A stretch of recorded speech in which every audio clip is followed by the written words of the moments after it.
share for them, Ms. Kim, today. Thank you for sending in all of your suggestions and all of your comments. Yes, we're going to read off something from, is it Elizabeth? Yes. Okay. So, What's Elizabeth's question? Elizabeth, she wanted to know, Miss Kim, you know, you're looking really bright. You're looking really happy. What changed? You know, let us know the secret. What's the secret of this looking like endlessly beautiful? All of that. You're looking young. thank you. Thank you. She can't pipe down. Her husband putting in a lot of work.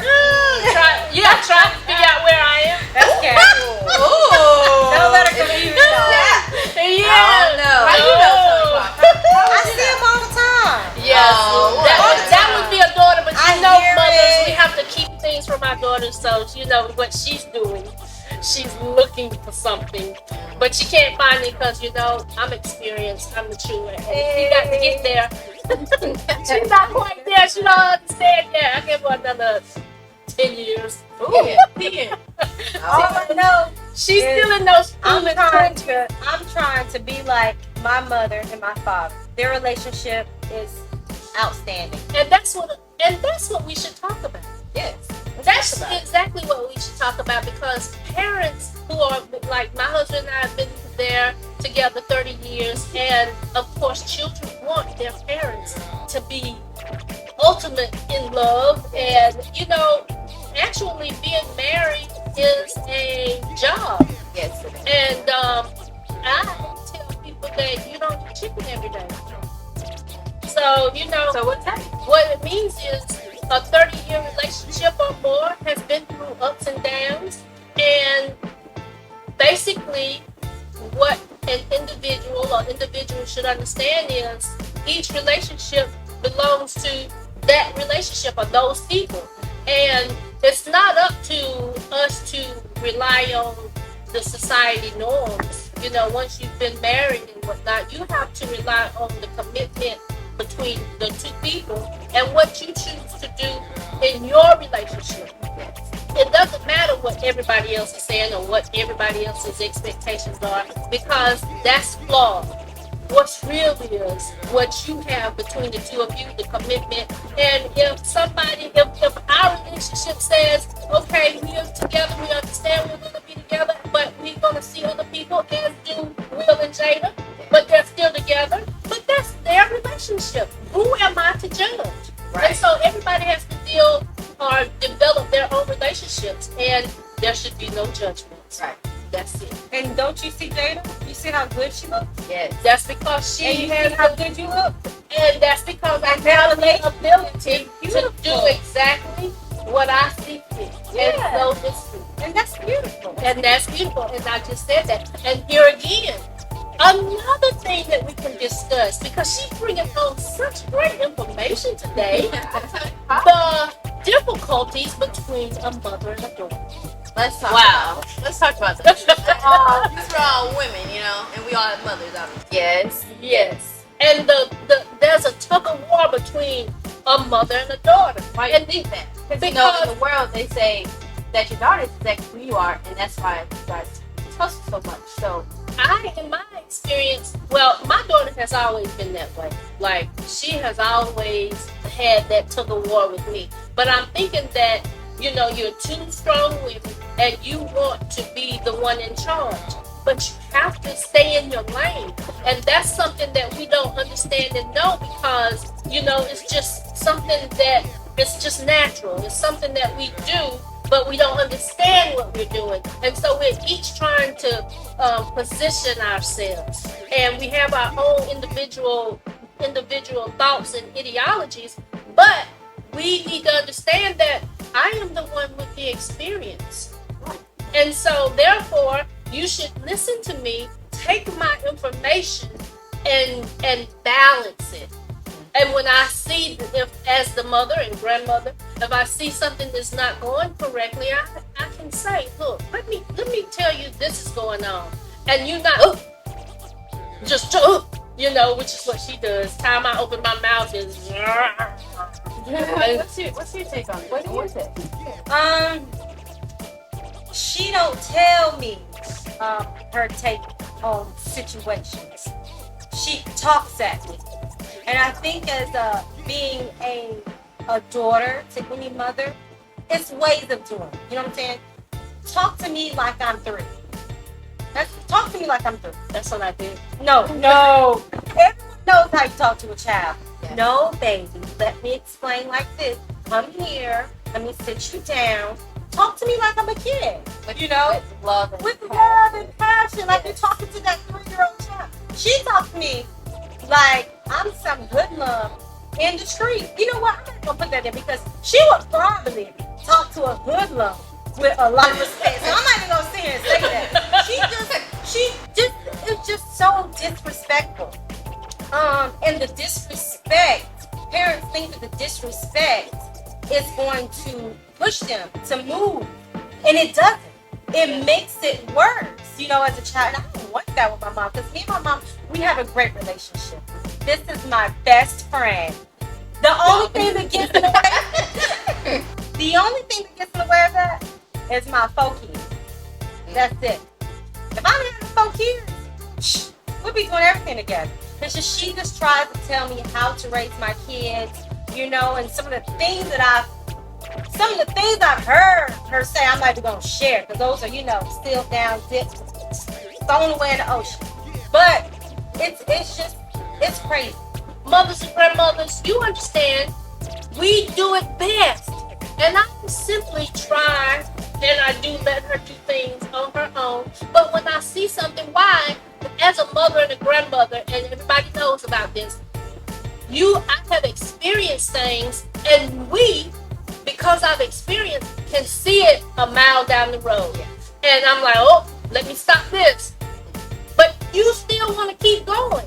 You keep going, and I'm like, oh, it's getting ready to happen. And then who is she going to turn around and ask for help when she goes down that road that I tried to keep her? I'm just giving her an example. But I really want you to speak clearly because you have a daughter that actually does a lot.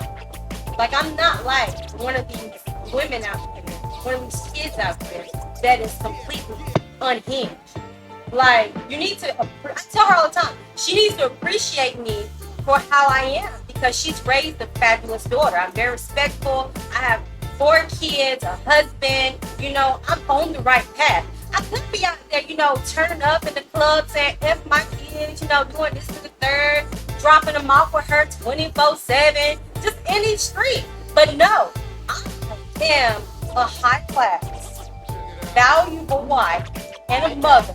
High fashion. I look at myself with pride. Like, I'm the it girl. I feel great about myself, my kids, and I feel like my mom should be proud of me because I've accomplished a lot. And she knows. But no, I think what I'm hearing is what Tony wants is a little bit more love and compassion. just say it. Look at her tone. She can tell me anything. And from Miss Kim's side, she wants you to have an open ear, to really hear her out because she does know what's going to happen sometimes. She sees those mistakes a mile away.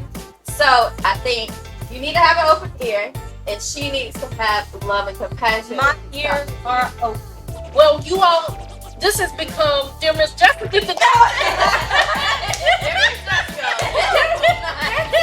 I love it because I see me and my mom. It's the same thing. Exactly. Daughters need to learn to listen, and mothers need to know how to come forward and talk to their But the reason they do that is because they love us so much and that they don't want us. Yes, it does. It's just the delivery is off, and it, for some kids it may have some emotional trauma. It does. Psychological effect. I'm at the point now where my mom, she said stuff, I just be laughing. She told me she was gonna sue me and take take custody of all 4 of my kids. All because I'm sitting out eating my family Olive Garden. I'm at Olive Garden and she mad. Make that make sense. I'm going, them kids out too late. 8:30. They out too late. I'm gonna sue you for all 4 of your kids. You a terrible mom. That's the type of shit I be going through. That's her passion. She loves her grandkids. I love your grandkids. I do. Her grandkids. And so, little Rappy was out there loving the book.